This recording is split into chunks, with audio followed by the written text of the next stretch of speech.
So, hi. Sorry I missed last week. I took a trip out to see the girl out in California, Colorado rather, and I was thinking about bringing my laptop there and everything, so I'm able to like stream and all that. And I don't know. Once I got all the way out there and there was flying involved, like I couldn't do it. I don't know. But I'm back, and I guess we get to finish up our league, is what we were on last week. I do think this league is ending very soon, so we barely get the back end of it. If I recall correctly, we were on Trinket Control. It's lists that I've played before on the stream that I'm absolutely in love with. Basically, it revolves around two different cards in the deck.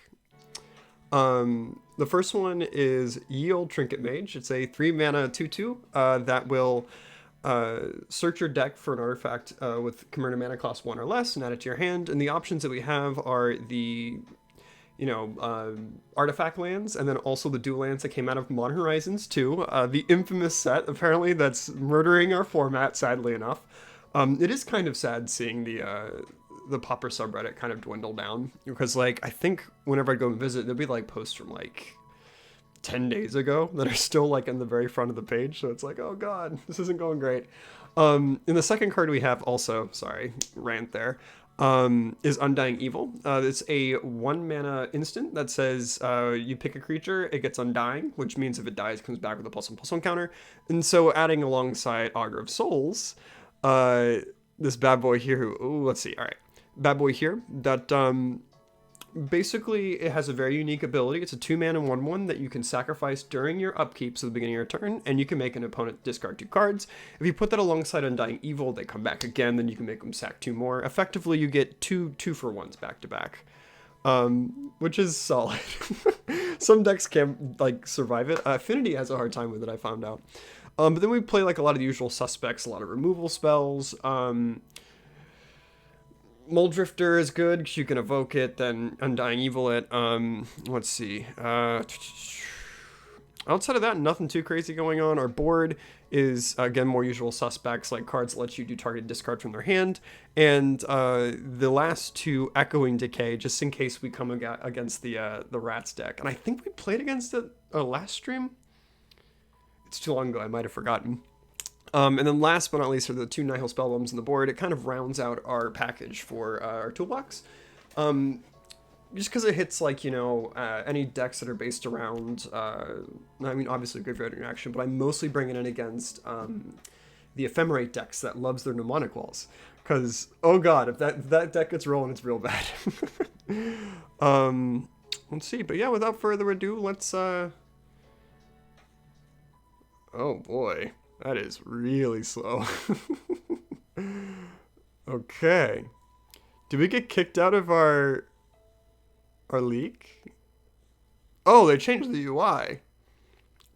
Very bizarre. Okay. So, the unspoken thing that's kind of also happening too is I got a new computer. Thank God. So I'm not gonna have as many of those like skips and hiccups in the footage. Downside is it is a Mac, so it means we are emulating Windows in order to play this, and then there's another emulation layer on top of that to actually, like, since this is running an ARM-based CPU, I have to use an ARM-based version of Windows, which, by the way, this game was not coded for ARM, so there's having another emulation layer on top of that, so we can actually run Magic Online. And I was talking to a few other people. Apparently, just Magic Online is just a laggy piece of shit. I had no idea. So, I don't know what half of this is the emulation getting in the way, and which half of this is usual Magic Online jank. This is pretty similar to my my other laptop, though. Good God. And I think also we have the lovely Scrub. Ah, yes, the Scrub record. 121202. And I think one of them, if I recall correctly, we actually did play against Affinity, and we were super close to winning. I think we like scrubbed it. We could have killed them. But I don't know. Worst comes to worst, I'll just start streaming something else.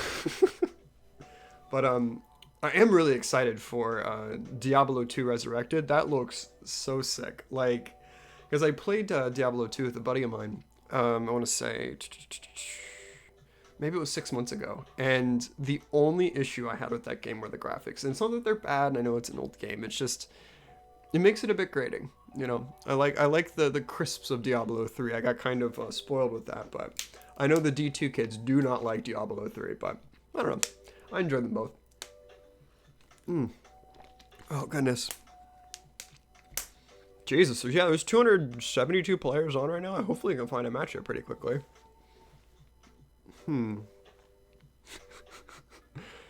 Maybe I should just, like, get over it and just play, like, a meta deck if I'm going to be doing any sort of leagues. Actually, blame the deck, not me just being a ship pilot. I think that's the move.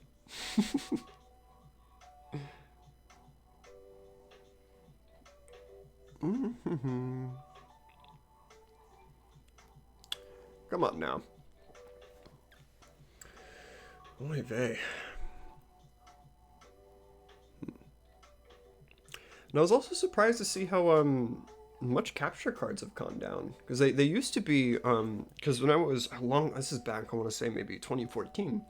I wanted to get involved in doing let's plays and stuff like that, and the capture cards were prohibitively expensive to where like I could have swore they weren't as inexpensive as they are now. Like I was able to find one for this machine, which is kind of a very niche, you know, the M1 device. I was still able to find one for like 140, which I think is pretty reasonable.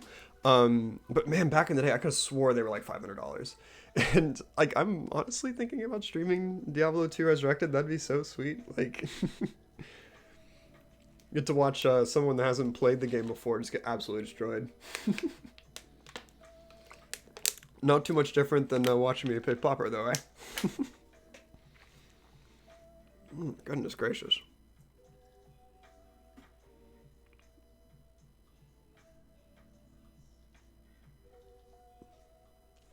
Alright, good, good. Jesus, 3 minutes? This is the worst I've ever seen. And watch, too, like, they're gonna AFK, and as soon as they get the hey, you need to click the button notification, they're totally gonna miss it.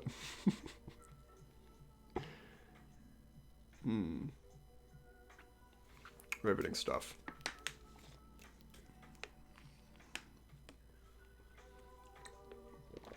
Oh, goodness.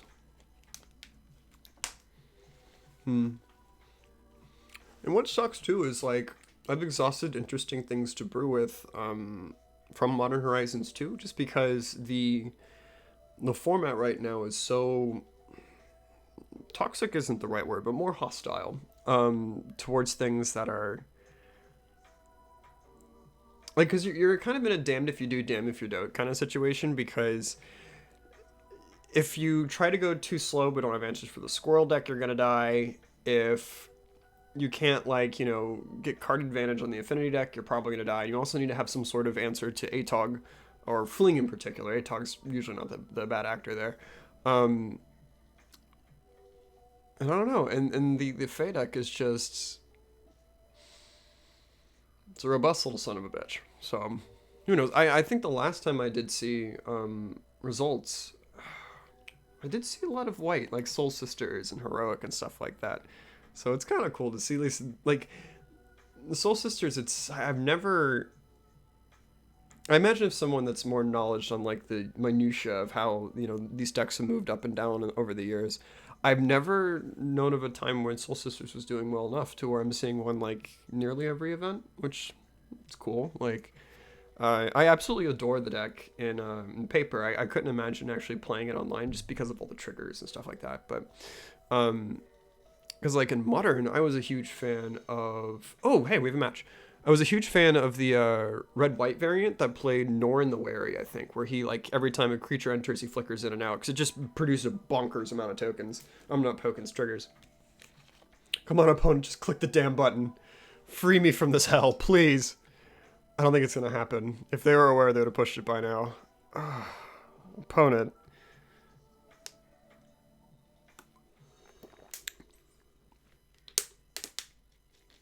Opponent, please. Please. Oh, we're actually in it. Oh my god. Alright, so let's full screen this. Alright, so do we keep... This hand seems pretty okay. I'm not too upset with it. Yeah, that seems keepable. Oh god, opponent went to 5? Oh no. Oh shit. Not like this. He's rolling to 4. Oh no. Opponent, no. Oh god, watch me still get absolutely destroyed. That would actually be hilarious. They mold it. They'd feel like a fucking god though. Like they mold a 4 and like destroy their opponent. Like, yeah, that's fine. Alright, let's get rid of some of this. Okay, so I think we're just gonna slam the bridge just like our opponent and pass. Like, fine by me. Watch this is like Affinity, they just don't give a shit. They're just like, yeah, play a land, cantrip, you know. Or what if it's Jeff Bridges? I really wanted to be the Zendikon, okay, I'm looking more like Affinity.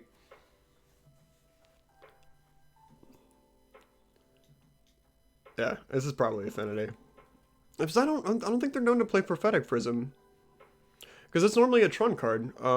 But I mean, I suppose it does cantrip and everything, so it's not like the worst, but I'd be surprised if it's Tron, just because like I don't think they're known to play that many artifact lands, so oh wait, that was dumb. We're gonna discard a card now. I mean what we're gonna do anyways. I imagine getting rid of Swamp's not the worst. Yeah. I'm okay with this. And then like I guess next turn we can play Augur of Souls. Just like hang out.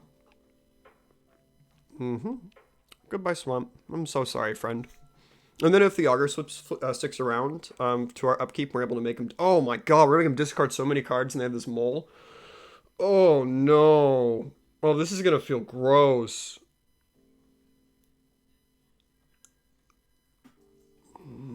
I probably could have F6'd. Okay, so let's play Swamp. Run out our Augur. And then just pass holding up Undying Evil, just in case. Yeah, that's fine with me. Yeah, because then if Augur sticks around, we can get them to pitch 4. Okay.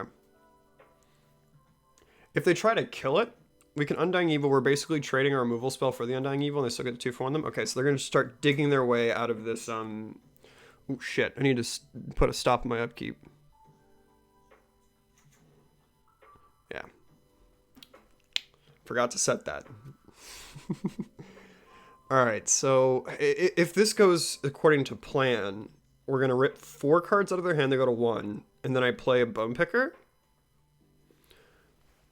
Yeah, I can't see an argument for going up, because I could potentially just draw a ridiculous amount of cards with Mole Drifter on Undying Evil combo.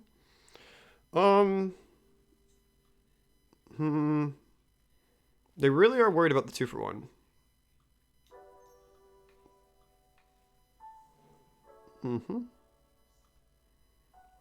Undying triggers, yep. Do we... Oh, we can't hit them because it's our upkeep. We have to do it. Duh, stupid. Alright, upkeep. I would like you to discard 2 cards, opponent. Then play Bone Picker. Bone Picker, and then... Land Capsule? I mean, we're gonna get another card. Ooh, Echoing Decay is a good one. Alright, so let's run out the Bone Picker. Run out the capsule. Oh, wait a second. We probably should have played the Bog instead, because we won't have 5 sources. That was kind of a mistake. I didn't think that one through. I was too focused on like, well, maybe we need to have a removal spell for their guy. That was a little foolish. Yeah, that's fine though. So... Chromatic Star, that's fine. Cantrips are never bad.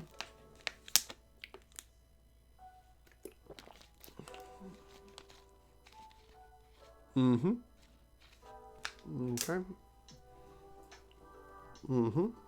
I might want to take out the beginning of combat stop. I don't think I need that. Another capsule, huh? Let's play just our Bog. Yes. Choose him. Just hit for 3. And then run out another capsule. I mean, we won't be able to activate them both, but we might as well get 1/2 of the murder paid for already. Mm-hmm.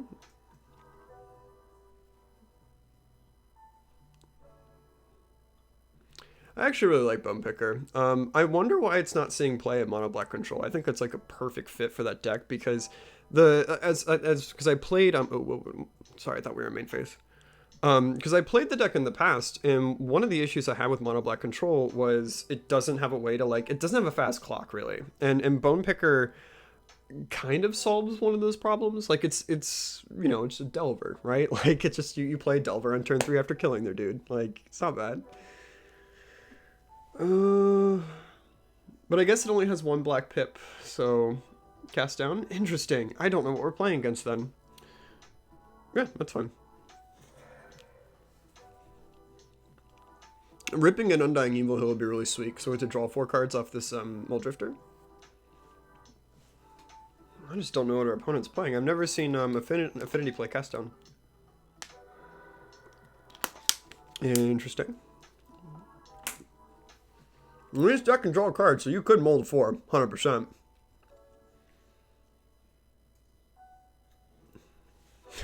Good lord. Another Chromatic Star. Okay, this is getting kind of crazy. Alright. Okay, let's see what our draw step is. Do I just want to... You know, I kind of just want to play the Thorns here. I'm sorry, the Monarch mechanic here, because we still have a way to like get rid of the creatures and everything. We can start passively drawing more cards. What's the reason for Executional Capsule counts for Devotion? The reason why is because we play Trinket Mage in our deck, and that's one of the cores cards where we're able to like, you know, tutor it up and stuff like that. It just makes it so we can staple on, like, albeit it is a 6 mana spell basically to kill one of their guys and have a 2/2 behind, but it's not the worst. I'm finding it like the card actually used to be really, really bad whenever oh god, what's the dumb fish? Gurmag Angler. Whenever that card started to exist, like that card was everywhere. Every single deck was playing it, and I basically couldn't play Trinket Control just because of that stupid card. Now with Cast Down, we're not seeing as much prevalence of Gurmag Angler being so leaned upon as it used to be. But I mean that's the main reason though why we play Capsule. It's just it turns our Trinket Mage into like a 2-for-1. Yeah, sure, you can Duress. This is a very strange deck. I don't know what our opponent's on, especially with the main board Duresses. Ichor Wellspring. That is a good point, though. I never thought about using Executioner's Capsule to count towards Devotion. I mean, it is just a real expensive murder, though. Like, a bad one at that, too, because it's like you pay murder for a Doomblade. Never good. Duress is probably a counter for Chatterstorm. That's a good point. That's solid. Yeah, that's a good point. And also, like, Duress also isn't bad, because I know MBC plays it main sometimes, so... Huh. Well, we can go big brain here and evoke the Mold Drifter and play a Bone Picker. Or we can see, like, if they potentially just kill this Thorn of the Black Rose. See if they do it for us. Then we can play Bone Picker. Probably not, though. It's just 1 damage. Nah, what the hell. Let's just slam the Mold Drifter. Card's never bad. And I was looking into building my first EDH deck in years, and I did not realize how much Wizards has broken the game. Oh my god, like some of the cards I was seeing printed, I'm like, what the hell? This, like, I think there was like a 1 mana like artifact that, like, it's just basically the Bard ability, like the Bard ability from Yisan, and oh my god, I can't imagine like being able to staple Yisan in any. Well, wait a second. I think the reason why it wasn't so bad was it had the Aether Vial clause where you can choose to tick it up or tick it down. Never mind, not as crazy as I thought it was, but And there's also like creatures that are just doubling seasons now. What on earth? Like, what is this? Okay, so I am definitely an Atog You're Dead range. Like maybe this is like an all-in Atog combo deck. Power creepers roll. I completely agree. Oh, I'm clipping like a son of a bitch. I'm so sorry. Um, yeah, and like, and also I was sad to find out whenever, because I went back by a card store to offload some of my my cards. I'm trying to get like my collection smaller, and apparently, according to the shopkeep, like EDH is like the only format anyone plays anymore. Like apparently Modern's dead because of, and I can understand why it led to this because you know that they're putting really good staples for Modern behind mythics and rares from a very short print run set like Modern Horizons 2. Um, he's just shooting me in the face probably. Anyway, oh Mold Drifter. Okay, makes sense. So like that's caused Modern to be not very cheap for everyone. Apparently Standard's busted as hell, which I think it's just perpetually been that way for like years. But and yeah, I guess that leaves you just with DDH at that point. And I don't know, like I would be you would think like more people would come to look at Pauper because of that, but I'm a bit biased. I don't even know how many cards are in our graveyard. Oh yeah, this is enough. So bop bop bop. Oh man, I do love playing in graveyards don't matter decks because you can just click everything. Hmm. We could just Mold Victor. Hmm. Oh, whoops. Whoopsie daisies. Don't want to lose that mana. Hmm. Guess we could just play a Trinket Mage. Get another land. Probably should be doing this post-combat, but kind of screwed that up there by over-tapping for no reason. Oh, let's see. Let's get a tapped land. Mm-hmm. Attack with our measly 1/1. And I guess we could Sign in Blood. I don't know. I kind of want to hang on to the Sign in Blood just in case we get to kill him with it. Because it always feels so good. But I don't know. But I wonder if that's true, if that shopkeep was right, that EDH is the only format people play anymore. I mean, judging by the card prices, it seems to be that way, because I was able to sell a Darksteel plate, like, for $10 a pop to the shop, which is mind-blowing to me, because for years, that was just like, it was that card to teach you that, like, oh, indestructibility isn't everything, right? And I think there's an enchantment that does it as well. And apparently that card's insane now, like... And then what was another one? My Bremozes. They're actually like, I was able to sell a playset at like 10 a pop, actually. Which likely isn't a fair price, but that card really didn't see much play outside of, I think, the standard set he was in, the standard format he was in, and then I think like Legacy and Death and Taxes. Chainers, okay. I think we're just in turn all of our dudes sideways mode. I imagine something's dying. I still don't know. The LGS I go to has Pauper every Tuesday. It was firing off every week until last week or so. I mean, man, my LGS doesn't even hold events right now. Like they're so worried about like being liable for like a COVID outbreak because I don't know if most people lost internet since Affinity became such a strong deck. Yeah, no, I definitely understand that too, and especially with and like with the interaction of that with like Chatterstorm and every other deck is like blue black Fae. I can get it. Surprised nothing died, so we're just gonna play a Mole Drifter. No, but my store used to have a very because I got into playing Pauper because I used to work at the card shop, and it's my favorite format. I'm such an advocate for this silly little game. Like it's got like perfect power level. Like it's got this very laid back kind of feel of Magic where you're not like I feel with like say the design of standard or modern right now. You can just draw like insane windmill cards that just like completely change the state of the game with just playing one card. Whereas like this, there's more long term. Oh god, we're gonna die to Atog, aren't we? They're gonna win off of Moldafor. He's gonna feel like a god, dude. I'm so happy for them. Yeah, that's a scary boy, dude. That is a big dumb boy. Yeah. I mean, We have all the removal in the world, though. But whereas with Pauper, where our threats are just kind of terrible, so it makes the games go nice and slow. But I do like how the game, like, it's like very old school, like creatures matter, stuff like that. So it's just all right. So thank God we have enough removal for absolutely everything. Um. Okay. So let's kill you. We have another Trinket Mage. I know. Wait, we only have 2 capsules in our deck. That's right. Edict you. And then you're dead?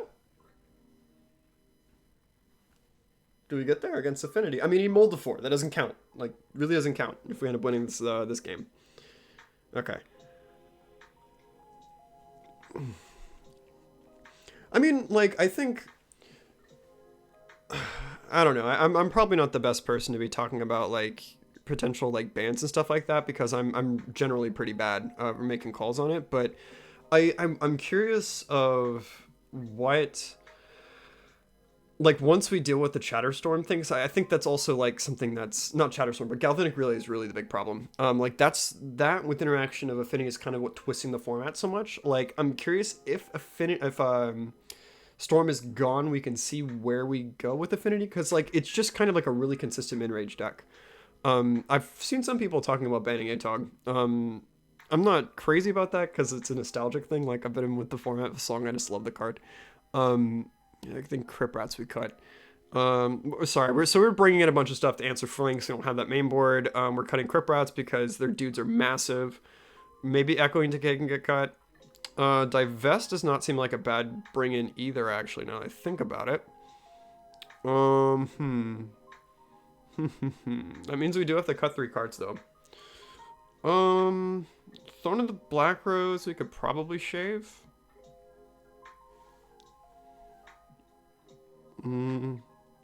Divest is good, can rip lands. Yes, that is my favorite thing to do against Affinity. It is amazing. Like, especially, it feels dirty too when they mull a bunch, and you just rip like the one land in their hand. Let me see. So Trinket Mage, this is hard. Augur I can cut. Well, it's cute to have the Undying Evil combo with it. It's not necessary to win the game. We can block forever with it, but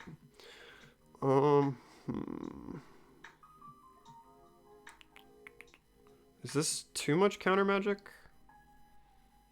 Shave and Undying.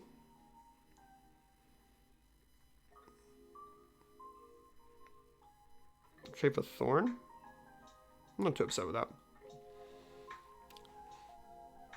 There was a really nasty game where I turn 1 divested them, turn 2 Augur, and just like completely ran away with it from there. Okay, so this hand we have answers to Atog, a lot of removal. Lands aren't bad. Yeah, I'm fine with this. Kind of wish we had a little bit more card advantage, but you know, we're gonna be on the draw, so hopefully it's not the worst, but I guess we have a good amount of blue. That's sometimes we have an issue with this deck, where we'll not get enough blue sources to actually cancel.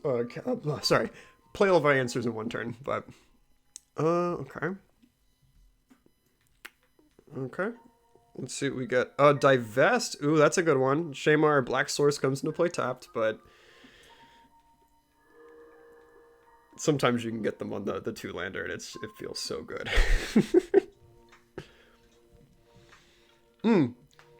But my favorite downshift, I wish if we can get it, I would be down for Tri-lands. Oh my god. Because I want to see more 3-color decks in the format. And Lingering Souls. It's another one I want to see. So I guess we just like decks on autopilot, divest them, hope for the best.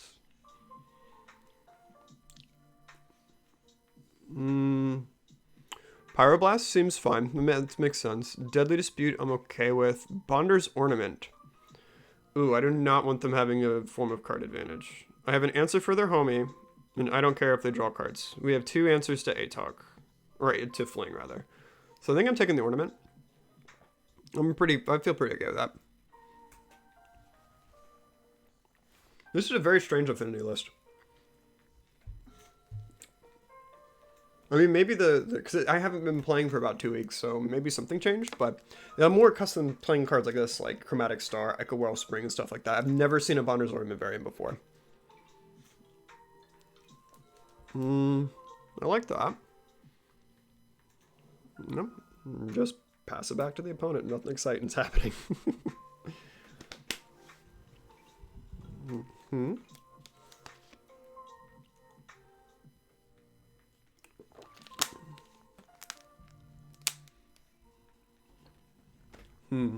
Is the music loud enough, by the way? This is the first time doing this the setup with this new laptop. I usually have an iPad like right in front of me that I control like chat with and everything like that, but everything was coming out of this poor little MacBook. Yeah, okay. Draw 3 cards. Seems good. That's actually disgusting for 1 mana. 1 mana, sorry. You get a treasure token, so I factored that into my mind. Oh my goodness. This is actually kind of sweet. I like this brew. Do we duress? Do we let them? I mean, we have a lot of redundancy in our spell cards. I imagine he's going to take Dispel or Blue Elemental Blast anyways. I can't see them taking Chainers. So I would rather them not have hand knowledge and use a thing I think they were going to use anyways. Oh wait, that's an instant spell. I'm a fool. That doesn't work. Oh no. I'm an idiot. We can't use Blue Elemental Blast. Oh no. It's all coming down. That's something I would screw up in Pauper. 100%. Like, because I have Dispel, like, so hardwired to, like, counter non, creature-y thing. That, yeah, I would screw that up in Pauper and just, like... I thought Dust to Dust was an instant first time I cast it. Yeah, 100%. Same thing, too. Like, and I actually got, on my, I was playing this Zendikon deck. Do I? Okay, so... You took Blue Elemental Blast. That's interesting. I guess because technically it's a removal spell too. But no, actually, when I was playing this deck, let's see, if I draw 2 cards, I'm going to go to 7. So yeah, we're good here. I was playing this deck based around like using the Zendikons to turn the like artifact lands into creatures. So hello, we did it. We have indestructible homies, yada, yada, yada. And I kept Dispel on the board because I'm like, oh, Dust to Dust is going to be a huge problem for this deck, like, so, but it's fine. We have Dispel. Completely 0-5 to league because of that. Just got absolutely destroyed. And speaking of cards to keep Affinity in check, Dust to Dust is one of them. Granted, you'd be having to play a blue-white shell, so you're going to have answers to Fling, but... Dot cast, okay.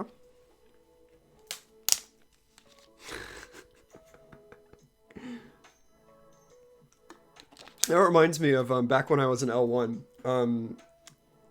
There's a buddy of mine. He was my, I think he was an L2. He might have been an L1 too. But he was my buddy that was like mentoring me through getting my judge cert. And this was an FNM right before the pre-release of... I think it was the second Theros set, because that's the set where Defying the Fist card came out, where you're able to redirect a source of damage or something else. And we had to go through like an entire rulings class and like just on this stupid card because it was so many weird interactions happened because of it. But I was running FNM, nothing crazy, and I'm still getting used to being a judge. Maybe like the 3rd or 4th event I judged for, and Judge Call comes up, and this was, I believe, the Theros. It had to have been a Ravnica set because it involved, there's the Jace card that allows you when it ults you, look through your deck, look through your opponent's deck, you select a card from each, and then you get to cast them, I believe, if I remember correctly. And I walk up, and in the center of the table is just this pile of cards of like white sleeve things. I think they're both on Dragon Shields, I believe, and one player's face is beat red, the other one's just kind of looking down and is, like disappointed with himself. And oh, weird, he snapped the Pyroblast off on that. Weird. And he goes, Judge, so I used the ultimate and we inadvertently shuffled our decks together. What the hell do we do? And I kind of look, and I'm like, okay, well, do you guys have different sleeves? Nope, both Dragon Shields. I'm like, okay. do you know like the state of like, what was scried to the bottom, top, bottom? They have no notes.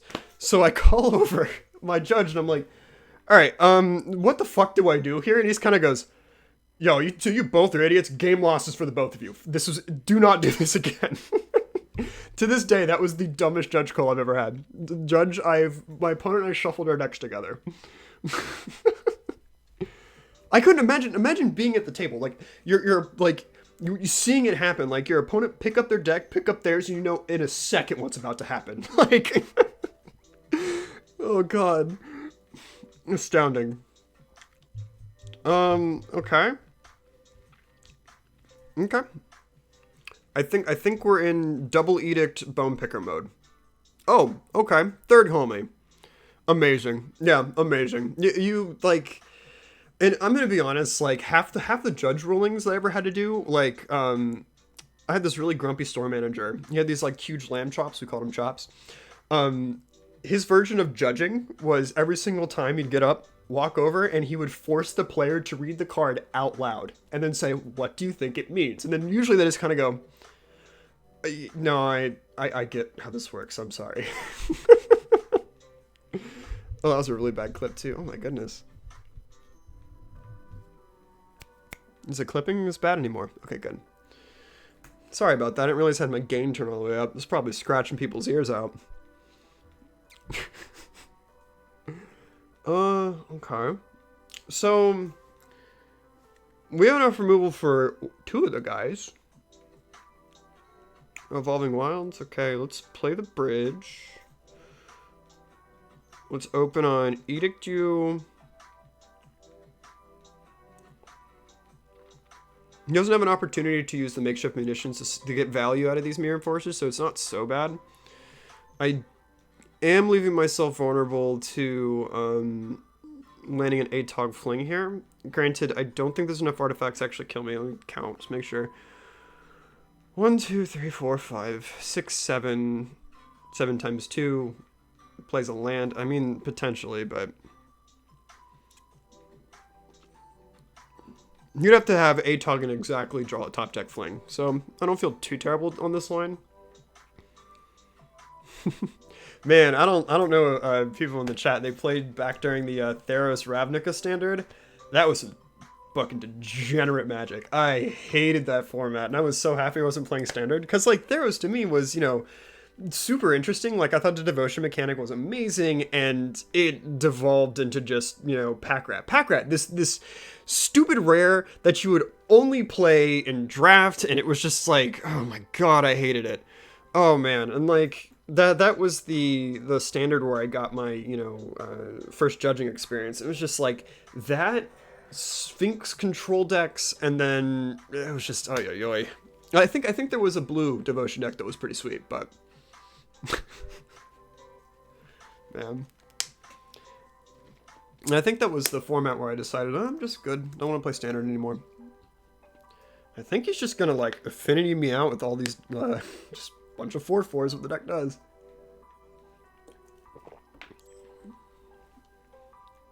I mean, we are up a card, so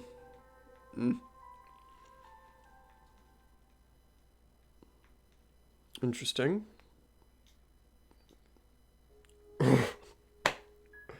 Bruh. Oh no. I kind of well, if I kept the blue up, yeah, I don't want to trade for half a card. That doesn't feel good. Well, now we're 1 card down. That's not good. We have to draw exactly removal spells or we're dead? Okay.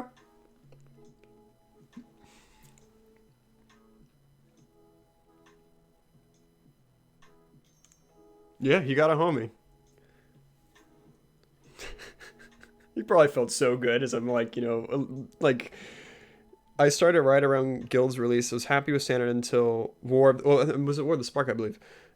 Going to try to get back into it with Innistrad release. Oh man, Innistrad. That was, man, I was playing, this might date me a bit, but my first, like, I'm going to get serious about competitive Magic was actually the original Innistrad. And holy god, was that a set. Because man, that format, maybe standard was always broken. I'm just a fool and I'm realizing it now. But, we had like the Delver deck and like Ponder, Preordain, like, and actually the The last trip we took to Innistrad was pretty sweet. I liked some of the just make sure Chainers is 7 mana. Okay, yeah.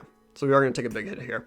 But we got some cool cards out of that. Like we got homie that you play a land, you get the clue token so you can investigate. That card was sweet. We got a really dope Lily, I think. There's probably more. That's just all I knew from like an EDH point of view. Because at the time I think I was an EDH and Pauper only.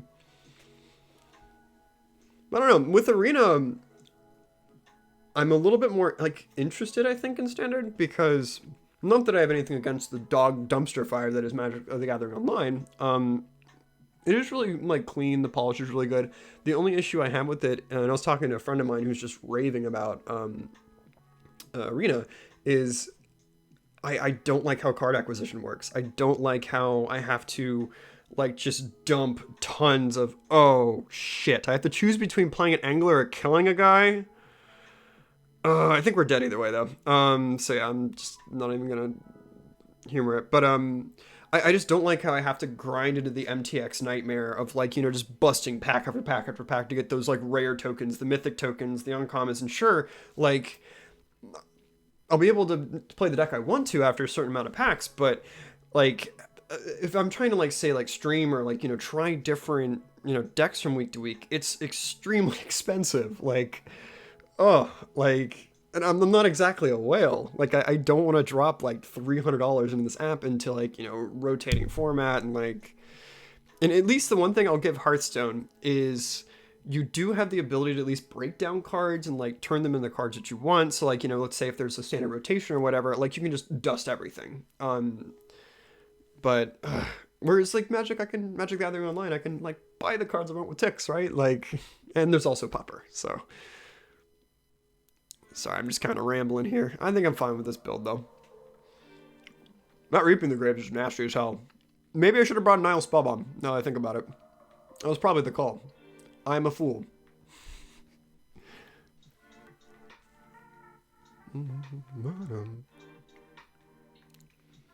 Wish they implemented some sort of dust mechanic in Arena, open a Tiamat, and have no use for it. Yeah, and that's the exact issue I have. Just, I mean, I get it. It does make them more money, and they got to make profit corporation stuff. But it's hurting. Like, I imagine a lot of people's desire to play. Because, like, for me, at least with Hearthstone, like, I can dust things that I don't want en masse whenever a set rotates out. So, like, it doesn't feel as bad. Because, like, I can at least, like, go into, like, if there's, like, a deck that I'm really interested in, I'm like, oh, I can get all these staples for it. I'm good to go. And, like, you know, maybe discover it's not as great. Instead of having to, like, oh, well, time to spin the wheel 15,000 times. God, could you, turn 2 Augur. We don't give a shit. We're playing it.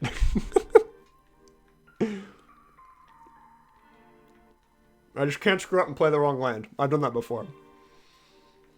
I mean, but, like, Arena's got so much polish, and it's, like, it's gorgeous. Like, such a shame. I'm curious, does it run on M1 Mac? Probably not. Alrighty. Here we go. Now watch we luck sack, and we also just up. No, wait. If we draw the Undying Heal here, like, oh man. Who needs skill? Oh, okay. I'll take a removal spell. That's way too greedy to get to wish exactly what we want to draw. This guy is not surviving. No way. No way. Not in a million years.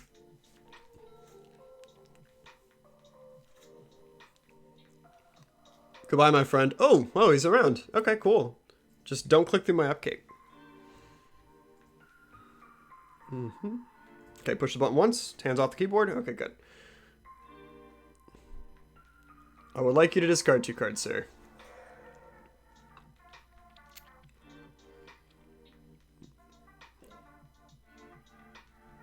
We play Bone Picker, hold up Dispel, siphon off Evolving Wilds, get a Swamp. It's pretty fun. It's pretty efficient for our mana.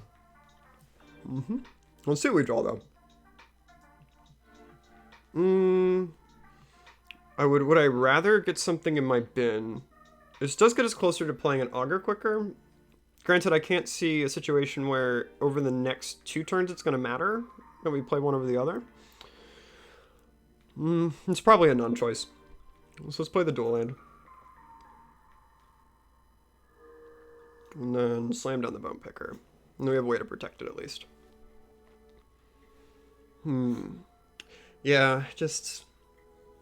I wish also they would, like, if they would start supporting, Pauper in, you know, like, and it would be insane to ask this, because there's just so many goddamn cards in the Pauper format, but, like, if Pauper was on Arena... I'm sorry, I'm gonna pop the mic there. Like, I would be done. I would just, alright, MTGO, I'm good. Like, I'm just gonna enjoy playing Pauper from here on out. Oh, I actually have to choose whenever there's only one option. Interesting. There is some sort of, like, Pauper-like format, I don't remember the name of it, where it's just, like, cards that are only legal in Arena. I'm good. I imagine people love it, don't get me wrong. I want my blue decks to have Brainstorm and Ponder. Like, their cards are so sweet, like, let them have them. On the other hand, an overhaul on MGGO would be amazing. That was that is what I'm really an advocate for. That would be, unbelievably stellar. Like, they discard Atog Fling. Does not bode well for me.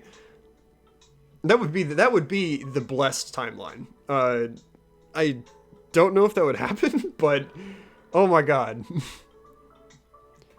Okay. Jeez, an overhauled MTGO. Don't.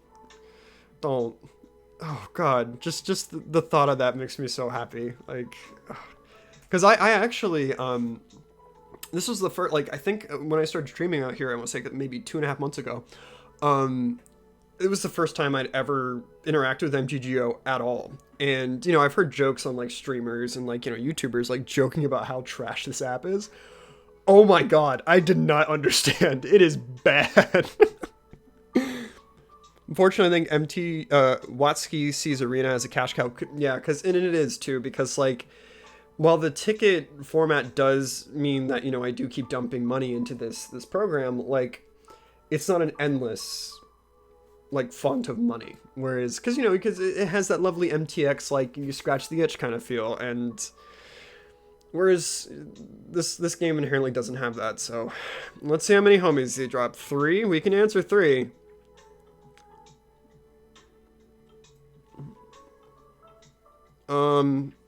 Okay, so I need to not be foolish, and I need to remove their creatures first, then bog them. Yeah. Oh my god, I didn't realize her clock was that short. Jesus. I have been droning on a little bit, haven't I?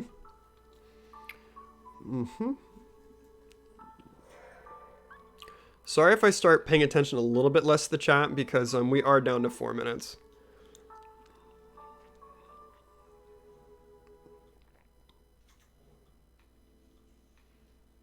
Turn off that form of card advantage.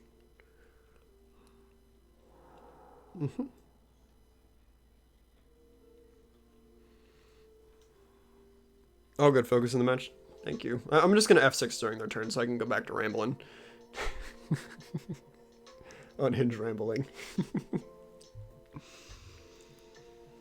I mean, just because, like, I think Hearthstone's kind of the blame for the implementation of Arena a little bit, because it just showed, like, the success and, like, all the money that's being left on the table, and it's just like, I guess we're doomed all like sorts of, because we're going to the future now where, since mobile gaming is the biggest, like, you know, moneymaker in gaming in general, like, everyone's gonna be making a mobile version of games going forward, and, like, does this mean card games are gonna be forever like this hellish grind of, like, you know, MTXs, and, like, oh well. I sent the F6 to the opponent, and my timer is frozen, so... Okay, I think they're waiting for the ping back from them. Trinket Mage. What? Whoa! My man plays Trinket Mage! Alright. No matter if I lose or not, I will respect you.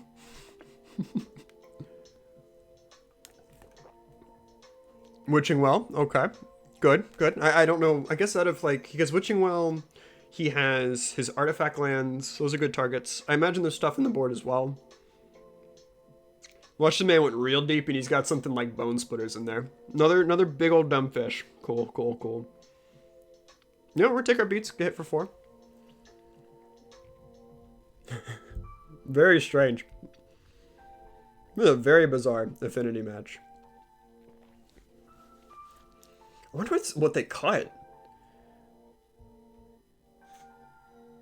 Upkeep, draw. All right, Trinket Mage just gets us another removal spell, so I'm fine with it. Don't be an idiot.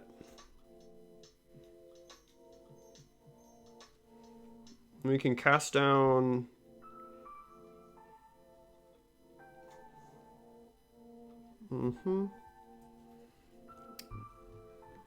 Yeah, another Executioner's Capsule. Kill a Soringer. And then we can chump with the Trinket, maybe? Let's say I flickered there for a second. I thought it was going to give me the option to choose. Probably could wait a little bit longer for this, but just kill this. Get it out of the way now. Just so they're not tapped out for a storm count. Oh, attack.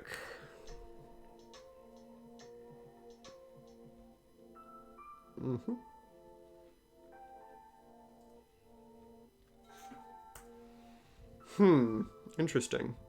He discarded Atog Fling, so we know there's not too many of those left in his deck. Yep, I'm gonna block here.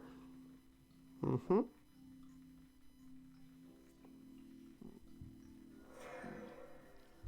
to 13. I don't mind getting hit for 2 because our clock's faster. We can pay for murder, slam down Augur. Doesn't seem that great.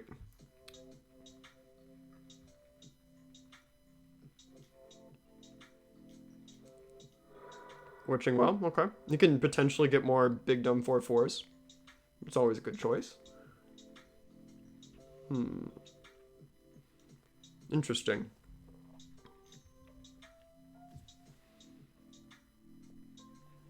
To arrest me? That does get rid of a murder. That's a very effective murder removal. So is Augur on permanent chump block duty now? Fine by me.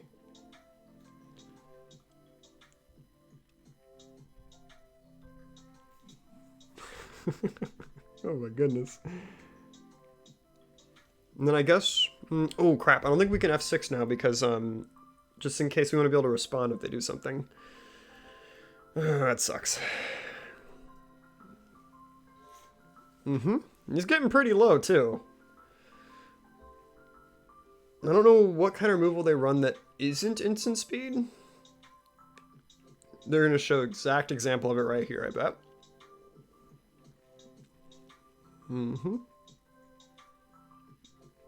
Watch, it's like an edict effect.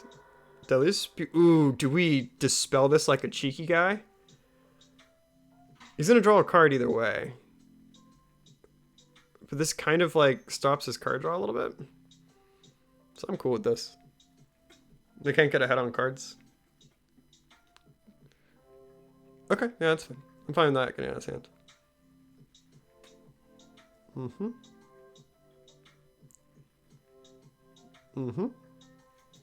Wasted time there, just thinking about pushing okay or not, which is stupid. Thought cast, so it didn't matter. He was going to go up on cards anyways. Man, this deck's so good. Maybe I need to stop defending it so much. Saying it's not that bad, right? Yeah.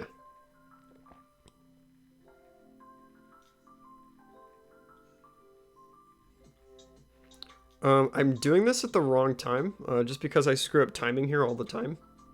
So I think we do get to pass back priority one time at the blocker step, but I always screw it up and click through it. Yep. Another dude. All right. Another one. Oh my god, this is not good. We're gonna have the stellar. We're gonna have the stellar 1 in 4 finish probably. Oh my god, this is so bad. All right. Awesome. Do we just pay for the full? Is there any situation where we're not just dead on the spot? So if we play... So if we Gurmag... Okay, so if we Drifter hit a land and exactly removal spell, that allows us to deal with a guy. And so it's 2 guys we can block. Then we have an Augur that we can't pay for that's going to die. Bone Picker's in a trade with something else. And that's the best case scenario, and then we just still die? Let's still spin the wheel on the Mole Drifter at the very least.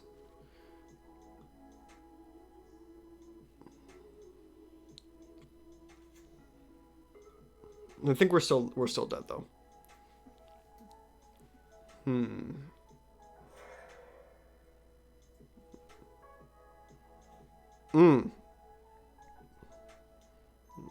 Does block a couple of dudes. So if we block the 2 biggest guys, he still gets in for 10. And then we go down to 1. And then we're still... I think we're still dead, though. Block the 2 biggest, take 10, die to any sort of, like, burn spell. Then from there, he'll have... We'll be left with a Bone Picker and Augur of Souls. And a Gurmag Angler. Then you'll still have 3 guys and we can still trade. Oh. I don't like it, but that's our best plan. Ay. The other line is stacking triggers so you can Undying Mole Drifter and draw 4 more cards, get 40, but that's true. That's true.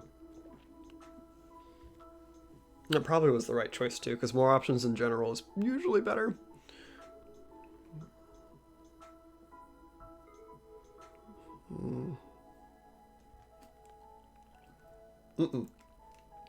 This time we do not attack. And I guess we would have also been 2 cards up on the opponent as well.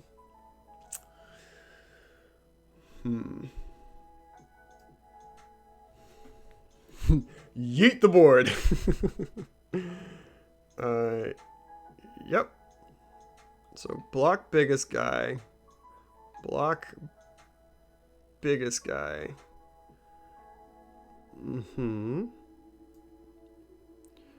Oh wait, I should have Undying Evil there. I always do this. No. Okay, good.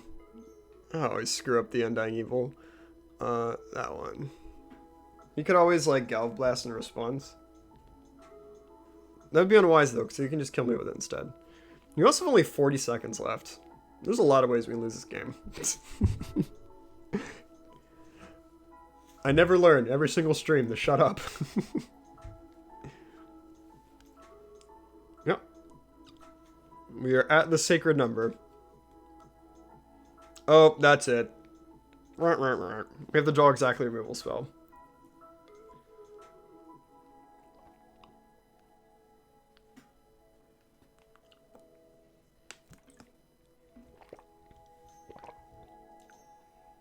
Draw more cards. Ooh, mama. Okay. Not enough to see here. Okay. No. That's fine. Got that sacred 0-4 finish so far, baby. Maybe Affinity is kind of broken. That's alright, though. I wonder how long, because what was, wasn't there like one format where we had, like, God, there was like a, they just took forever to ban something. I forgot what it was. I think it was it the one snow mana artifact. Was that the one that took forever to ban? Or was it the Drake? I don't remember. I hope we're not in that situation where it just takes them way too long to ban something. But so I can see some people getting disillusioned with playing against Arkham's Astroglobe. Oh, I'm sorry. It's Arkham's Astrolabe. Like, wasn't that, like, because I know there was one card that took them, like something bananas, like 9 months to ban it. Was that the card that was it? Or was it the Peregrine Drake? I can't imagine it's the Drake, because, like, there's too many busted things you can do with it. But there was a, a Pauper podcast that I watch. I think it's called Pondering Pauper, or listen to rather. They're an advocate of banning Tron lands and Ephemerate, which, as someone that likes to play like go long decks, it kind of sucks having Tron always there because it just does what I like to do, but just way better. You know, because they have like all the mana, they have all the best cards in the format, or the best effects in the format. But I don't know. I'm one that's got a. I remember Astrolabe was around long enough for Jeskai Ephemerate decks to take over. I don't know how long exactly it was before they banned it. Yeah. God, man, that format seems fun as hell, though. I mean, of course, you're gonna have it, coalesce with Ephemerate and that card being in the format, like going towards it. It's not fun, but I like the idea of like easy dope mana. Like that's like color fixing, I should say, because like, man, Trinket Mage was probably so cool back then. Like, I'm always in the hunt for making Trinket Mage the best I can. Sorry, I think that might be my favorite creature in Magic is Trinket Mage. Ephemerate, Glint Hall, Core, Scarf. Yeah, it was gross, and I imagine you get to play cause you get to play oh man, I would probably take in the direction of trying to play as many burn spells as possible too, because you got like Galvanic Blast, Chain Lightning, Lightning Bolt, all the card filtering that you want. You have all these like creatures recurring things. Oh man, it seems like a great deck. Miserable to play against, but seems fun as hell to play pilot. Jeez. Actually, could Brute Squad do really well in this format because Brute Squad can go under Fae. It can. I think Affinity would be the hard one. I think. Yeah, because your creatures are just so itty bitty compared to the wall of 4/4s you have to fight. And the removal in that deck's not great. I think it's like maybe a pair of Journey to Nowheres. But we do play Prismatic Strand, so that's good against Storm. The Squirrel deck. Granted, it doesn't like solve the problem of a wall of squirrels, so yeah, no, it's probably not Gucci in this format. Surprise, surprise! As much as we try to figure out like other decks to play, it's gonna keep going back to those three.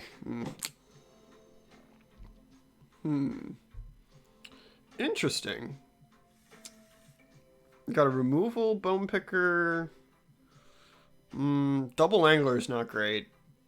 So it's basically a mold of 6 anyways. Let's keep it. I'm fine with it. Depending, like if we're playing at something like Soul Sisters, this hand's insane.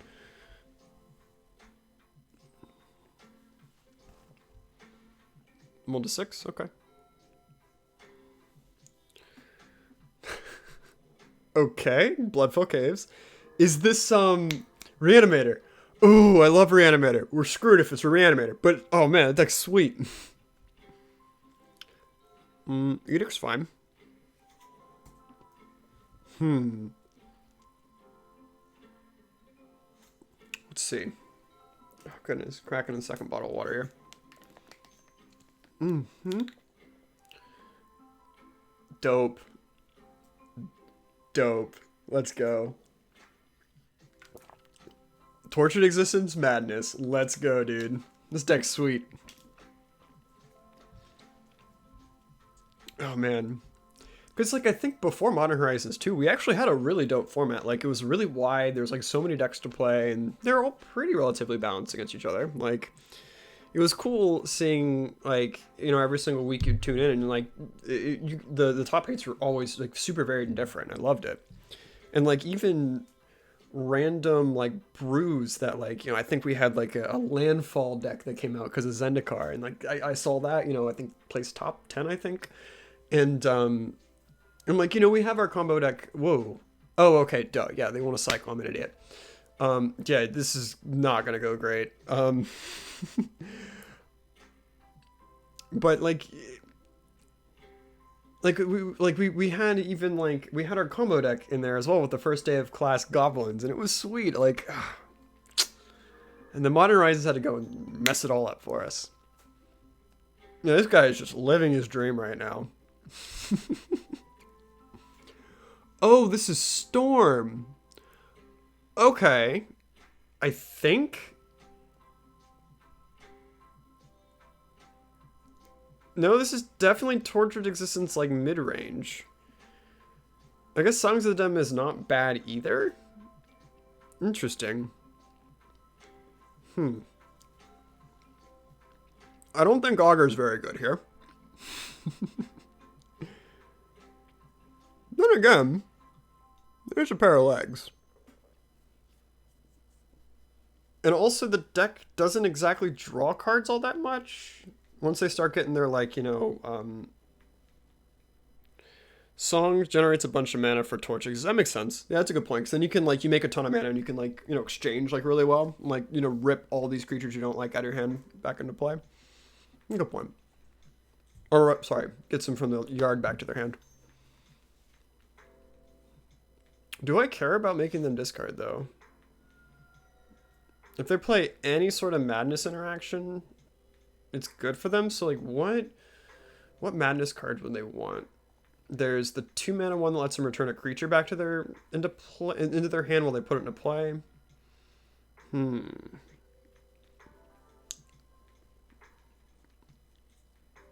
Interesting. This is a very interesting brew of this deck.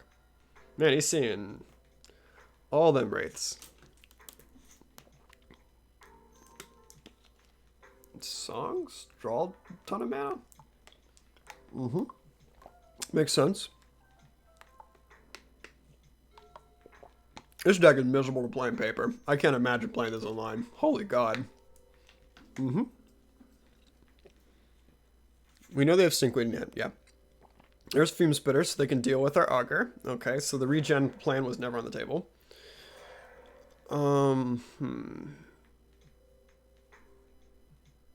Yeah, seems good. Well, so on the board we do have Nihil Spellbomb, so that's good. This might be a very grindy nightmare. Oh, no. We have the discard? Probably the Gurmag, because we're not going to get 2. Yeah. Interesting. Very interesting.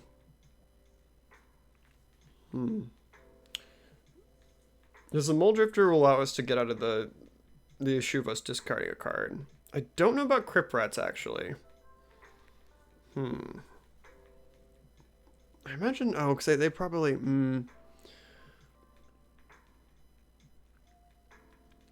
maybe it is Crypt Rats. No, because us getting to 6 cards twice is probably not going to happen.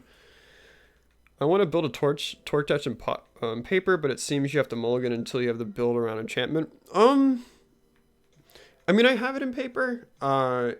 It's surprisingly. I mean, I don't know about this build, but there's a build that I play. We play the more like traditional like red green. I'm sorry, black green, and you have ways to like like rip through your deck pretty quick in order to get Torture's Existence. So it's not super bad. Because then it like when you don't have Torture's Existence, it still kind of functions as a whenever you discard battle card. Okay, make a food token. I do not know what's going on over there. It still does okay. It's like this really awkward like mid-range kind of list. Honestly, like the most important card I believe is Stinkweed Imp and a Dredger. No, he has to be. Is this like some bizarre like multicolor? I don't know. I think maybe he doesn't tend to ever cast the brown scale. Carrion Feeder. That is one of the boys. Now there's a payoff for all this. Torch Resistance is fun. It's fun, but it's kind of like oh sorry, I didn't mean to pop that mic again. It's kind of like Teachings, where it's kind of miserable for the opponent to play against, because it's just like, oh my god, can we get on with it, please? I imagine we just kill this now, just so we don't have to discard again next turn if we don't draw the land.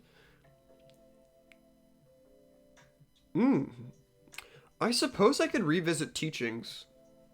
Return. Oh, hey, you did it. Okay, then you got it. Yep. Is this how they're gonna kill us? Is just like playing this Cauldron Familiar over and over again? That's pretty funny.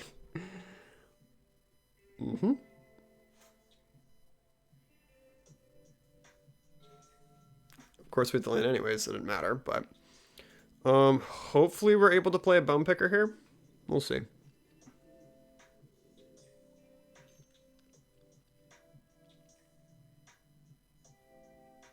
I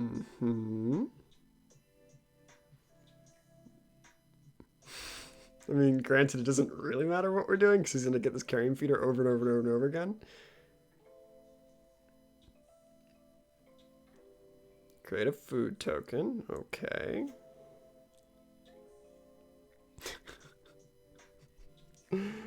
Oh, Tortured Existence, you weird, weird card.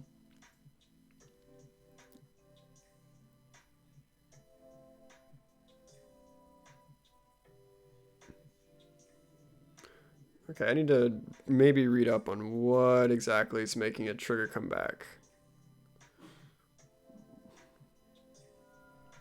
I can understand if he's like able to cast it again, but...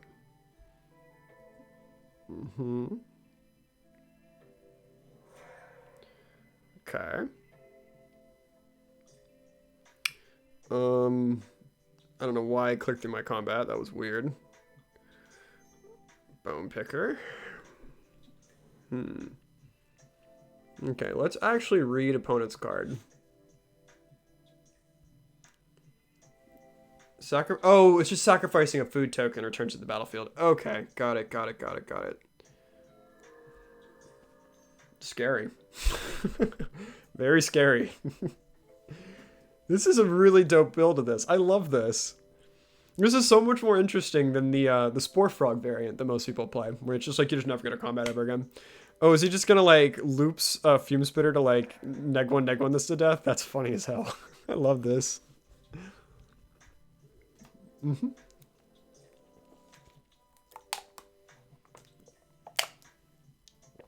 I suppose it does tap them out. Because then he won't have a food token to get his carrion feeder back.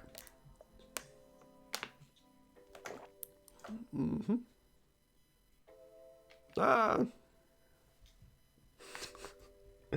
feeling this is going to be a very long game.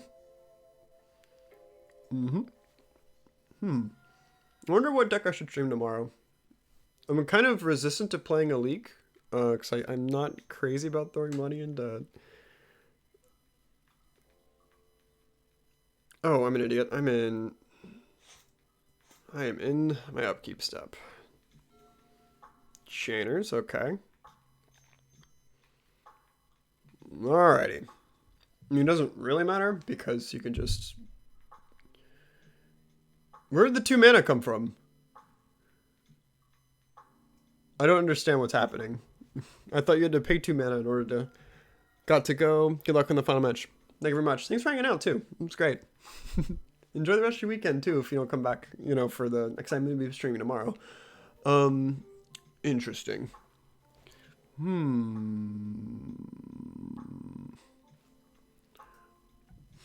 no. Interesting. So I think we might be in trouble without some of the cards from our board.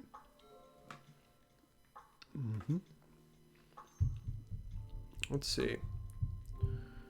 Tortured Existence, yeah. Yeah, we're gonna have a field day when we get Nihil Spellbomb. Oh my goodness. Granted, we don't really have an answer to Tortured Existence, so we kind of hope they don't draw it. Granted, being down a game is not great, so...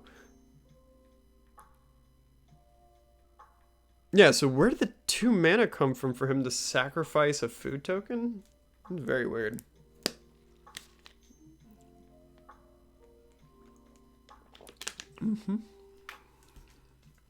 Get a food token.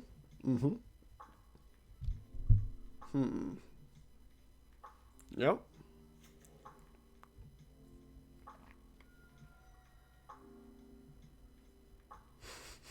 Oh no, this is not going good. This build's dope. I like this a lot. Alright, so am I crazy? He has 1 mana up. He has no way to sacrifice a food token. Can I just remove this? What's happening? Yeah.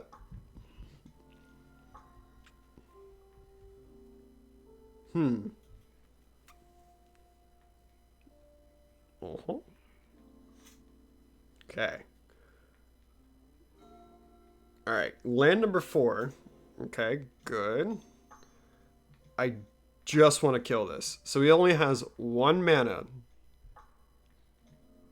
He has only 1 mana. How did it die?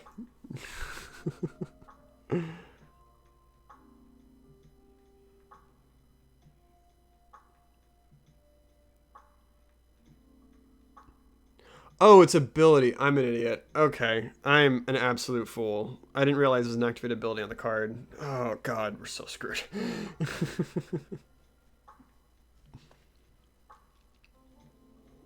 I think we're just dead, maybe? Because that was our last removal spell. I guess we could play Gurmak.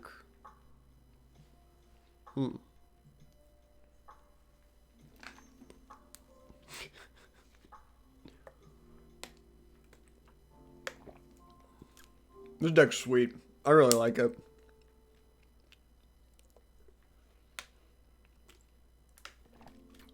Oh my goodness.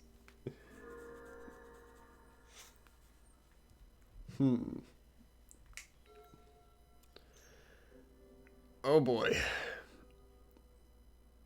Yep.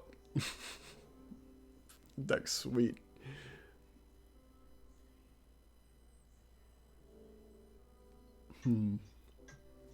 What do we do? I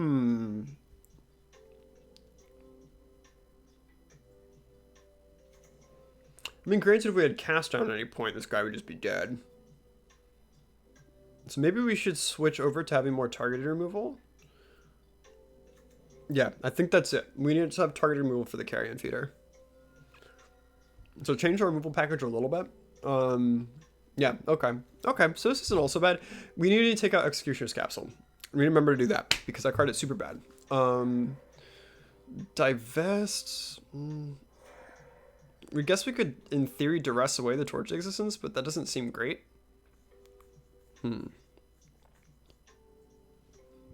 So divest, though, allows us to mess with their hand, though. Get their the creature that we want out. And then it's a 1-for-1. Okay. Oh, no, we're dead. Okay, we'll just concede. Alright, so,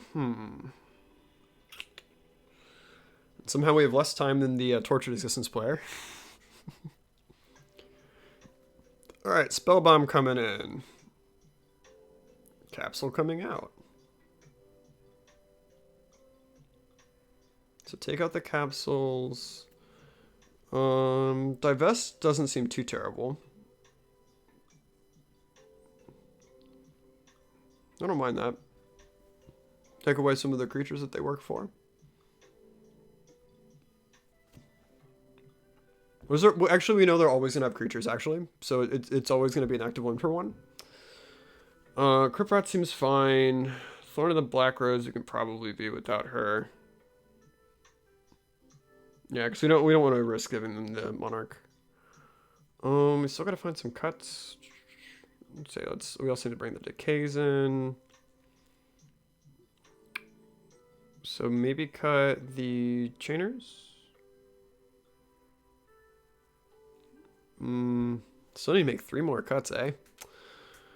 Maybe this many duress is a little too aggressive, because they're, like I said, they're always have creatures in their hands. So like maybe getting the Torch Existence out isn't the best. I mean, we have to get exactly that in their opener, and they have Tortured Existence, because outside of that, like I think I literally only saw creatures in Faithless Looting. Yeah, let's run this.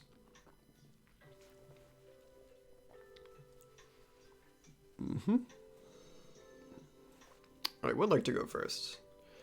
All right. Oh, do we divest them? Well, not much action going on outside of that, so yeah, I'm fine with the turn 1 divest. Maybe we should have brought in the duress.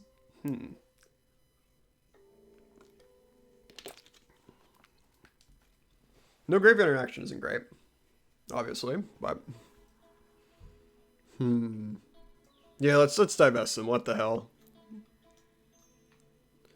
This would have been a lot better if they were playing artifact lands, obviously, but there'd be no reason for them to do it, of course. But this card feels so much better when you have the opportunity to take lands. Okay, so we have Tortured Existence. Brown scale, why not?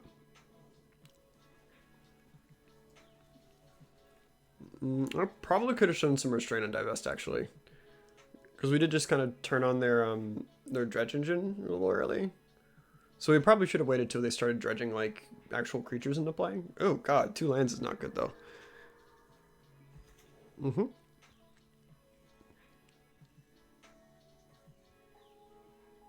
So they're going to be on 2 lands now.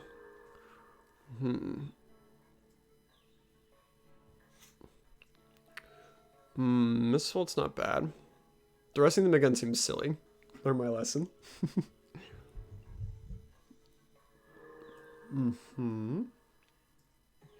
We do need to keep track of time because we don't have another nail biter near the end of the game 3 like we did last time. So they drew a gate. That's good. They got Torch Existence online. Good.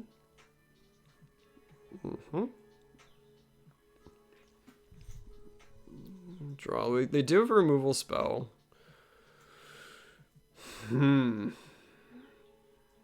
So I think we need to play... We shouldn't play Crypt Rats naked. We need to play it into their removal spell and give it Undying Evil. And then we just have a 1 mana, button to kill the creatures forever. Yep. Cycle like crazy, my friend.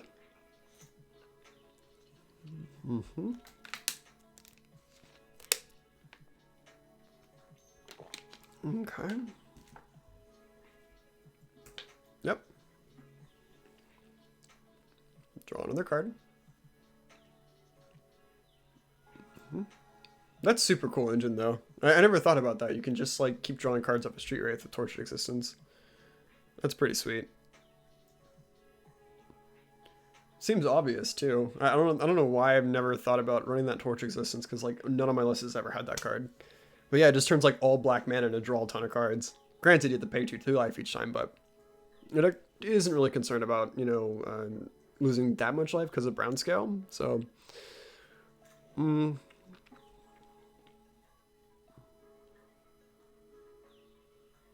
we need to wait. We need to have Crypt Rats plus Undying Evil. By the way, my Windows isn't activated.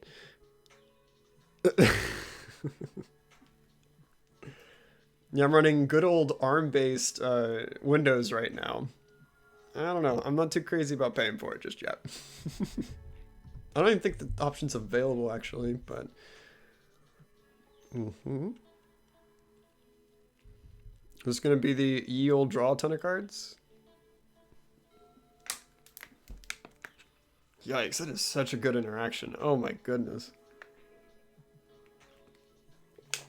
And then I guess this also solves the problem of, like, that was mentioned in the chat earlier, like, what happens if I don't draw Tortured Existence? Like, Street Wraith is nice, so let's just cycle through your deck a bit more. Flashback, go. Oh my god. We're getting absolutely going to get destroyed by this deck if we don't get Graveyard interaction here anytime soon.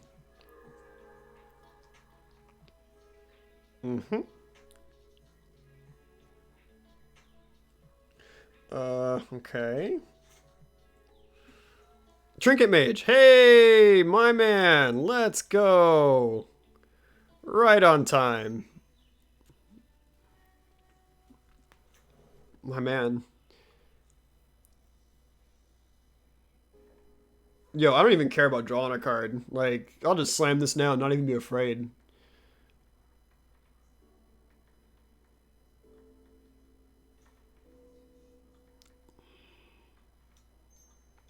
Question is when do we fire this off? I'd imagine next time he tries to, like... I think we need to do this now.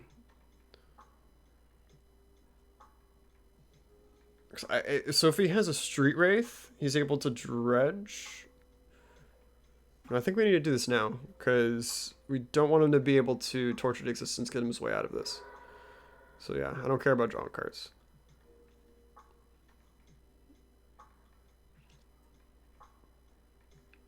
No thank you. Okay.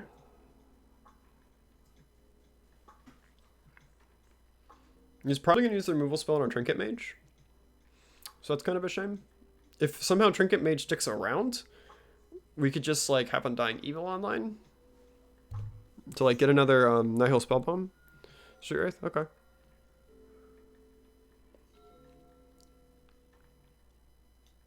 Get this looting? Okay. Maybe the alternate plan is we just like make them deck themselves.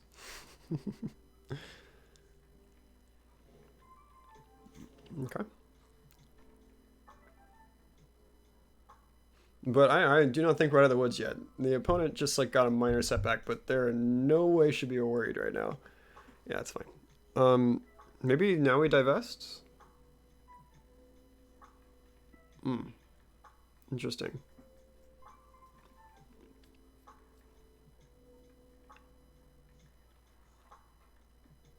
I'm not sure.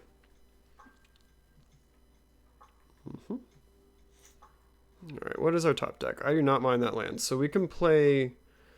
Now we can actually play Crypt Rats. Have Crypt Rats up, protect it, and divest them all in one turn. I don't mind that at all.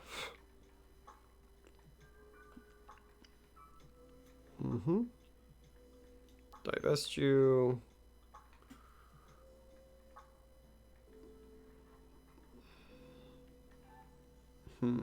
Street Earth, okay. I suppose they can, yeah, dredge 2 more. So you can have potentially something better to discard. I guess this does let them get 1 more brown scale activation. So, I don't know. I just see it as like just a straight 1-for-1. Granted, with Street Wraith plus Torture Resistance, they can just draw as many cards as they want, but... Okay, that's a good joke. I like you. Yeah, you got it.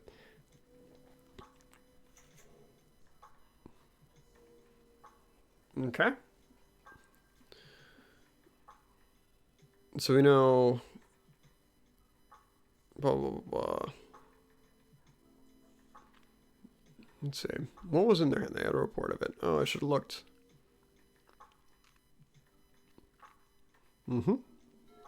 Keep milling, my friend. You're at 26 cards. There's no fear at all.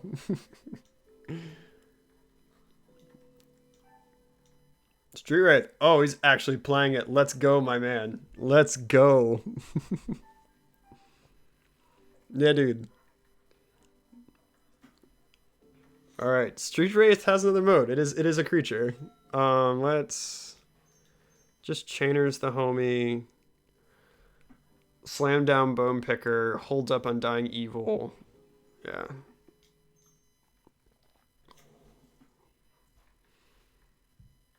And just attack him. Yo! Let's go, dude. They're down to 1 card. And then we have to win this game in 12 minutes in game 3. We do need to get better at playing this game, just inherently faster.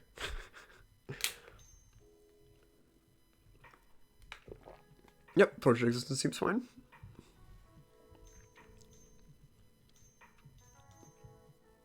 Another Street Wraith. Yep. Oh no, I'm so sorry, opponent. Unstepped Edict you. And then if he ever does get the Street Wraith stick around, we're going to have a Bone Picker to trade with it and then also be a blocker on the back end too if he ever gets a chance to attack.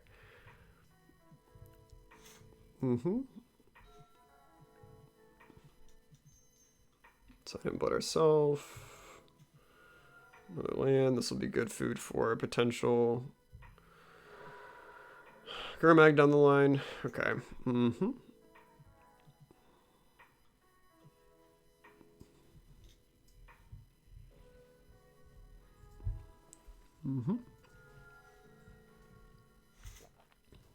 Okay, so generally when they're in the play Street Wraith plan, it's not going great. Brown scale, gain 2 life, sure. We could Undying Evil and then get Criplats, like, so we can start like pinging them for 1 to speed up our clock a bit.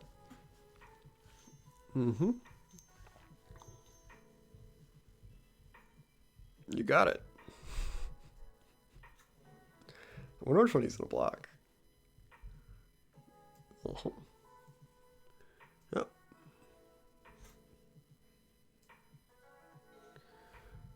We could actually just play Chainers here. Chainers you.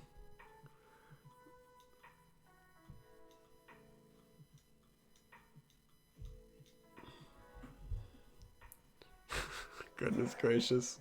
The derpiest game. All creatures. And we can have 6 now. Suppose we could play a land, but I don't know. We already played a land for turn, so we're good. Brown scale. I don't see us winning this one. Yep. Jeez.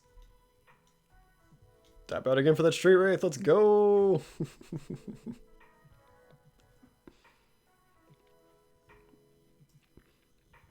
I suppose if we hit a Trinket Mage or Nihil Spellbomb, this ends this loop.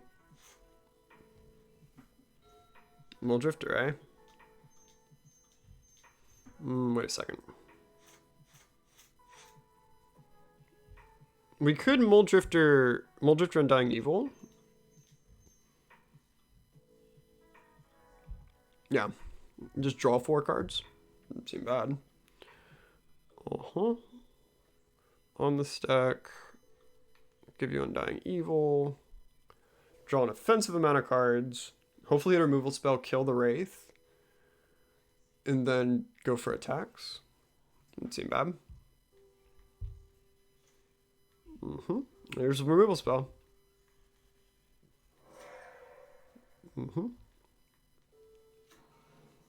Yep.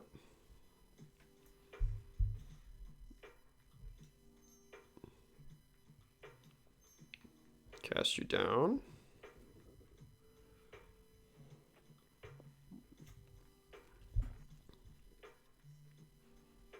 Still have a time issue though. Alright, do not click through attacks, Joel. One thing you could do. Alright, attack with all creatures. Okay, so, And now our clock's bigger, which is good. Kind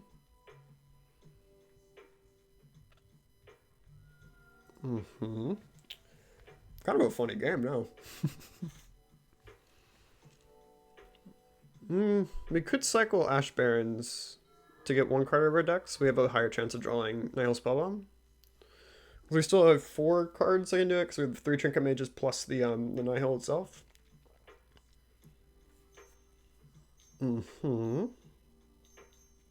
He's like, you can't have another one.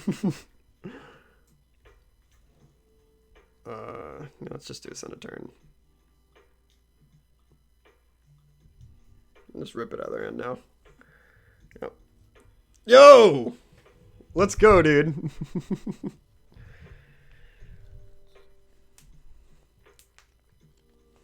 Cannot believe I went to a game 3. Dope, dope. Do we have any changes though?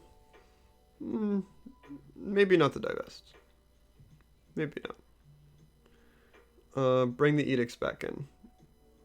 I think I'm a little shell-shocked from the sheer amount of edicts not mattering in the first game. And I cut removal. But seeing there, all we had to do is just like play removal spells until we won. Granted, they do get like the Bartered Cow Cauldron Familiar combo where just card's terrible.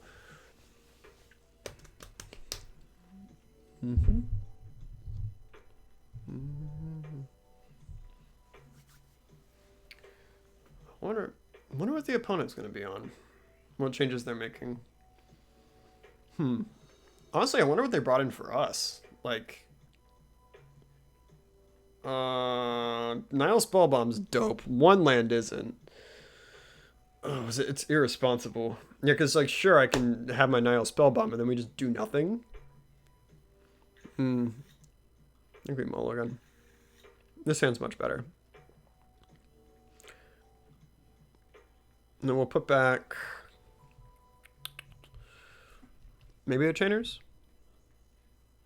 Yeah, I'm fine with that. Granted, the Augur Schools doesn't really do anything outside of like you know, get junk out of their hands. Or turn on a Stinkweed Imp.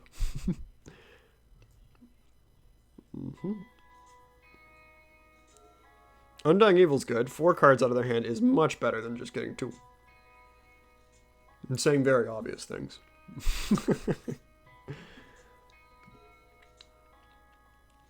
You know, they still contend this deck outside. I guess actually the Street Wraith interaction, that's not true, but this is how I used to beat this deck, was just like, because since they weren't drawing cards naturally, they were just, instead of getting card advantage, they were getting card choice, and that's how they beat you. With the Street Wraith thing, like, I cannot believe we haven't been playing that card all these years, because it does solve that problem, where you can just, like, for each black mana, just start ripping more cards out of your deck.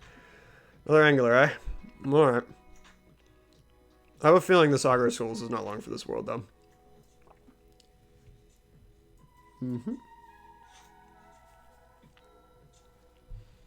A bit of elegance in this, too. I think this is him killing it. Oh, Torch Existence. Okay. Cool, cool, cool.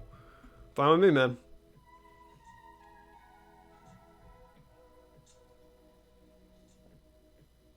Upkeep. Don't click through this. Okay. Give it Undying Evil. Rip everything out of your hand.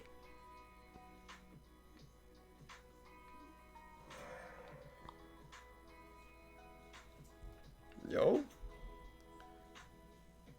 Still on the stack, so I can push okay. Okay. Good, good, good.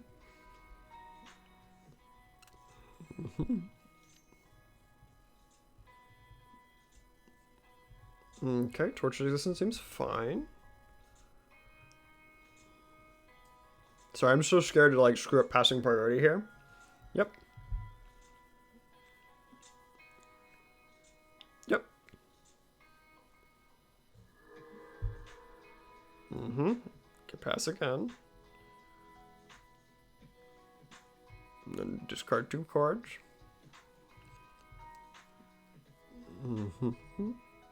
Guess he's using the opportunity just to like gain more life, which I don't see a problem with. Okay, good. We have removal now. This is gonna be a close game with like time too. Oof. Yeah, you got it, man. I guess you can like Street Wraith to like get all your card advantage back.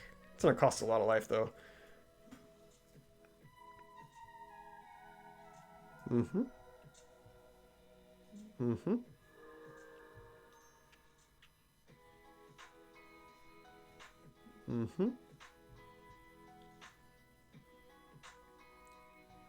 Yep. Oh, but the brown scale, I'm an idiot. They cancel each other out. I'm such a fool. Dang, this deck is sweet, man.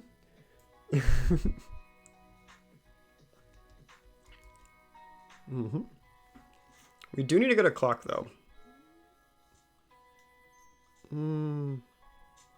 Hopefully we hit a land. That'd be nice.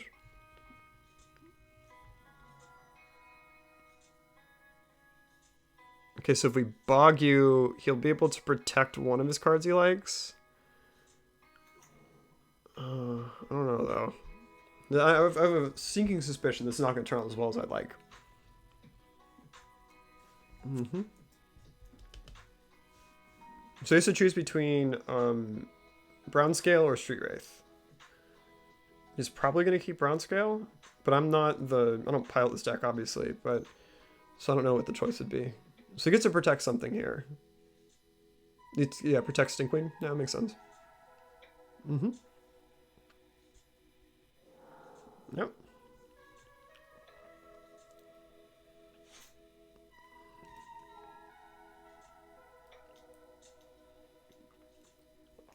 Oh, it plays it. Interesting.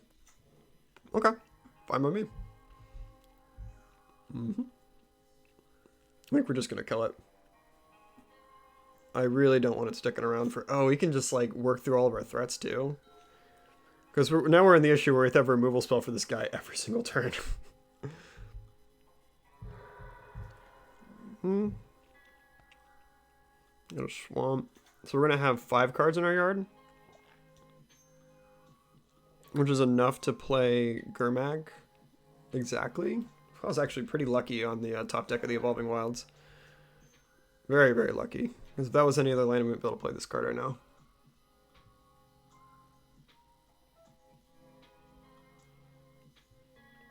Mm-hmm. We need to be playing quicker. Mm-hmm. Granted, we have 3 turns locked down with Echoing Decay.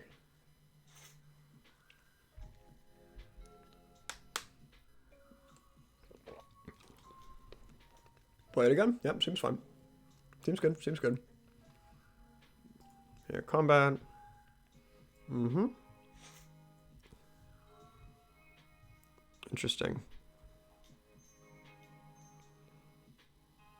We're in no hurry here. Just slam down that. Go to combat. Attack. And then we could guess play the Crip Rats. It extends our clock a little bit. No, not a nerf. Blocker, click through that. Don't. Okay. Play the Crip Rats. This deals with another. This is another removal spell to the Stinkweed Imp too.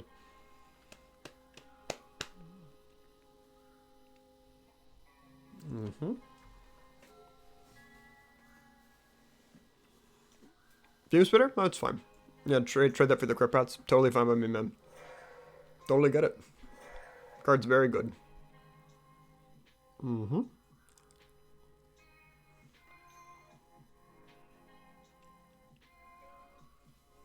Mm-hmm. Get Fume Spitter. Oh, he's gonna go on the route of yeah, looping this to get rid of the Gurmag. Okay, that makes sense. Mm-hmm. And it also chump blocks too. It's a very solid plan. Mm-hmm. Get a Trinket Mage here. Get our Nihil Spellbomb. Sure, you can chump it, but chump the Angler, but it's not going to be good long term. Oh boy. Alright, so get our Spellbomb.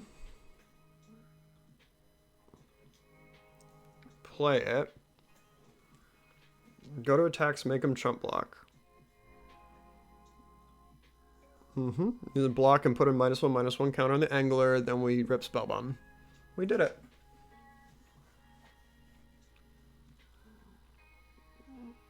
Mm-hmm.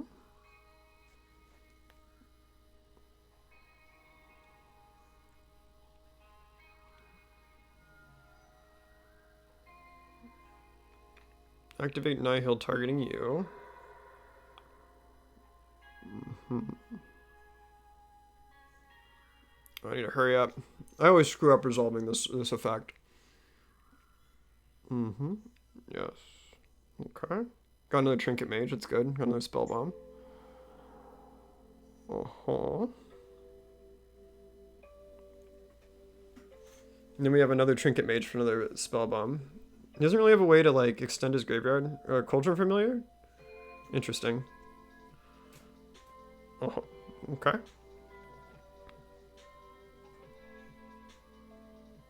Mm-hmm.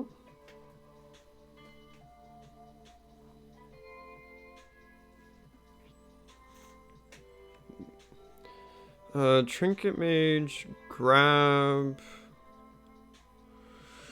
another Spellbomb, go to attacks, hope he blocks, and then we can play our Bone Picker for 1. That seems fine.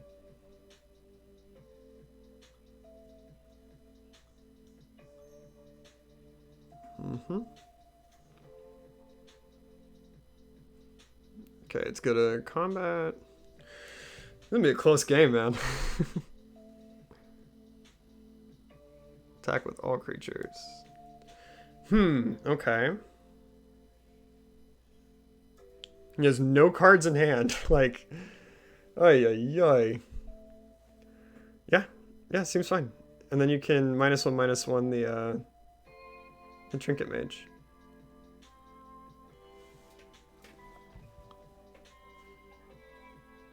Mm-hmm. Yeah, I'm totally cool with it. Mm-hmm. So, Cauldron Familiar still trades. Mm-hmm. Gonna choose this and not use the 1 mana. Because I'd rather play the, because I don't think cantripping's that big of a deal.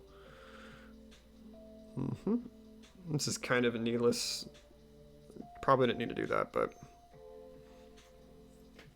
I just don't want to give them any opportunities, because if he plays a Stinkweed Imp here, yeah, we can kill it and get in for a ton.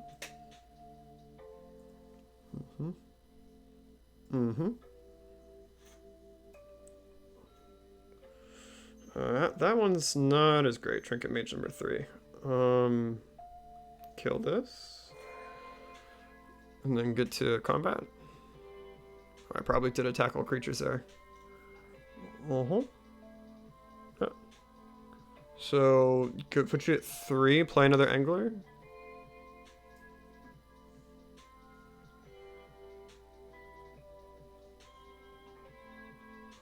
Come on, man. Click faster, you fool.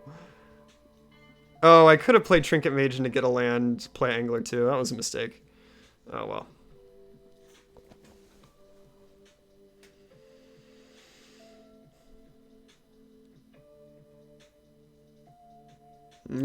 So you drew. Aha!